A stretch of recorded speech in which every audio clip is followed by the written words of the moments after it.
Hey there, thanks for watching. This is part 3 of a series of videos on web crawling and scraping using RapidMiner and other tools. In the previous video I showed you how to crawl a website using RapidMiner and save the results of that crawl. And I discussed crawling rules, user agent strings, and robotic solution files. In this video I show you how to load the results of the previous crawl, loop through each file, and read specific values from each file using XPath in order to create a data table for later analysis. If you're not familiar with XPath, check out a couple videos ago where I show you how to use XPath with Google Docs. My name is Neil Wiggum, and my blog is available at vancouverdata.blogspot.com. And you can also check out my YouTube channel at youtube.com/user/vancouverdata. And there's a lot more videos in there than there are on my blog, so check those out as well. So, in this one, let's start with the Altus Insight website we were at before, and I'm going to show you how to use XPath to grab certain values from there. Okay, so we're on the actual suite ID, the available space suite page, which is the final information page that we want to have. Just get about 500 of these. Okay, and I want to get kind of these values here on the right. But they're not always in the same order, and sometimes the ones appear above them, and sometimes they're not always there. So we got to find an XPath that'll find that value if it's there. So what we're going to do is grab this value, or search for leasing district, and then find its sibling, which is the one the answer decided. Okay. So easiest way to do that. Let's go back to Google Docs. Okay, here's the URL of the page, and I'm using the import XML function in Google Docs. I'm going to supply an XPath that will find that value. Okay, so use the double slash to find to start anywhere in the page. Not the single slash means start right at the beginning. Double slash means start wherever you like. Star means we're going to find any kind of node. It doesn't matter what kind it is, if it's a div or a TD. Okay, and then we're going to use the contains function, which means look for a value that contains a value. Look for a node that contains a value. And then the dot operator means use any attribute or contents. And then a comma, and then the actual value we're looking for, which is leasing district. Now this is case sensitive, so watch out for that. Okay, so that'll find the leasing district. Now we need to find its sibling. So the way to find a sibling is to find its parent and then find the second child. Okay, because this one's the first child, the leasing district, and then the answer that we're looking for is the second child. So another slash and double dot means parent, another slash, and then we're looking for a table cell, which is TD. I'll show you that in a sec. And we're looking for basically the second one, so index 2. That should work. Let's see what happens. No, it didn't quite look at there. Let's double check once again. Okay, actually I wanted to use the last operator in that case. That means find the last child cell. Okay, so it's downtown there. So basically, if you're using Chrome, right-click an element, go inspect element. Okay, so I find leasing district, then I find its parent, which is a TR, which means table row, then I find the last child, which is TD for downtown. Okay, and then say I wanted to find, instead of the building name, I just change that search string that I'm looking for. And it should find the building name. There you go, 777 Humphrey Street. Okay, so I kind of repeated that for all these values down here, and these ones as well. This one I used just a custom XPath, looking for an attribute with class title, and then the H1 child. Okay, so now I'm going to go back to RapidMiner.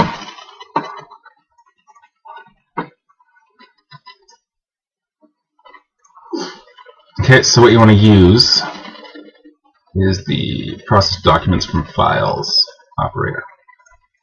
Okay. Which is the text processing extension. If you don't have that, go to Help, and Extensions, and Text Processing. Okay. So then you drag that onto the process. Double click it. Inside you want to use the Extract Information from Data operator. Or Extract Information operator. Which is also in the text processing extension in the extraction folder.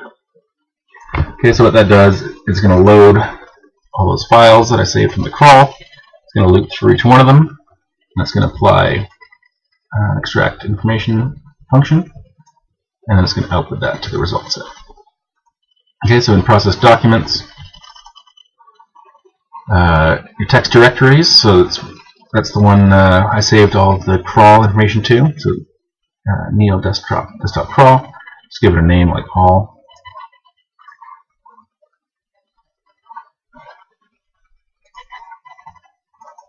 Okay, so this is the crawl folder here. I've got 589 files. They all kind of look like the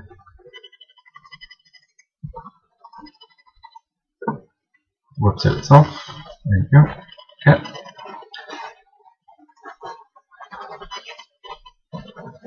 File pattern, you could use star.html, but they're all the same, so just use star. Extract text only means that it would get rid of all the markup in the HTML and return only the plain text. We don't want that because we want to use XPath to grab specific values. Use file extension as type. It doesn't matter if you use that here, but it'll add a type attribute based on the extension. Okay, encoding, just leave it as system. Create a word vector. We're not going to do that right now. But if you do, that'll create a column for each word in all the documents. Definitely you want to add meta information checked. So it'll pass through various attributes about the documents that we want, and the XPath information as well. Keep text, it's not necessary right now. And then prune and data management and parallelize. We don't need to worry about that as well. So just leave those as default. Okay, and then inside, extract information. Basically this one, you tell it a certain pattern to look for, and it'll grab that and create a column in your data set and apply that value. Okay, so we want to use XPath queries. You can also use regular expressions, but we use XPath for now. XPath is better with HTML. Regular expressions don't work with HTML very well. Attribute type. Some of them are normal, some are numerical. We're just going to leave it as nominal for now. XPath queries. Show you that in a sec. Namespaces, we're not going to do anything there. Ignore CData. That means there's certain CData tags you'll find in XML. It's not a problem in this particular application. And assume HTML kind of cleans up a file to make it proper XML if it's not. So I'm going to leave that one as it is right now. You can try, if it's not working for you, you can turn that off. And then XPath queries. Okay, so I'm going to look for the leasing district value. Okay, just the name of the column here, attribute name. And then here's the XPath query itself. Okay, now it's similar but not identical to what we had before. Here we're using the /* contains dot comma leasing district TD last. Okay, but RapidMiner requires a few extra things. So before any node name, you have to put an H colon for HTML. Okay, so the TD here, we got an H colon before that. The star represents a node, so you have H colon before that. But the text function isn't actually a node. There's no H colon before that. Okay, same with the last function. Okay, and then I repeated that for all the different ones I'm looking for. Okay, including the address, which was the top link, so / H colon for HTML. Div, find a div as class as title, looking for the H1 node, and then return as text. So text just returns the actual contents of that node. Okay. And so that'll find a bunch of columns. And so I'm just going to run that. Okay, it's done the crawl. It took about 2 minutes and 30 seconds. I've got a 2.4 gigahertz Pentium i3, about 4 gigs of RAM, so that's a fair amount of time. But it was 500 files, so it's not too bad. So it's created all these columns, got 590 examples, 28 columns. Okay, so I created that building name column using the XPath. Okay. And then if you go to data view, you can see all your results.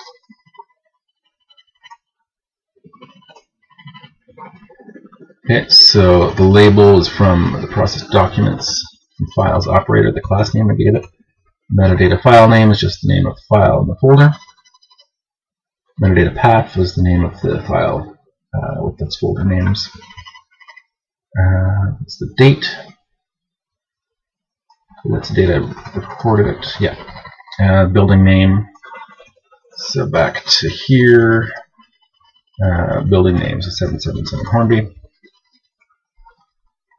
Is one of them. So we grabbed all of them now. These are the actual spaces available in these buildings. Those duplicates of the building names, because there's more than one space in the buildings. But, we can play around with it and just grab the unique ones if you want that. So we got the office space, total available space, what part of downtown it's in, number of floors, and some prices as well. So we got your realty taxes, you got your direct asking. So we can do a bit of data mining on this, and have to clean it up a bit. There's a fair amount of missing values, but do some data mining on that and see what kind of affects the price. See what parts of town are dropping in price, and maybe buy something there. And see which kind of key indicators are important for asking price as well. Is it the floor size? Is it what floor it's on? Is it the neighborhood? Or how much those affect things? So that's how to crawl a website using RapidMiner and store the results to your computer, and then read those files, loop through them, grab specific values from those pages, and then turn that into a big data table so you can analyze that later. Okay, and thanks for watching. Bye.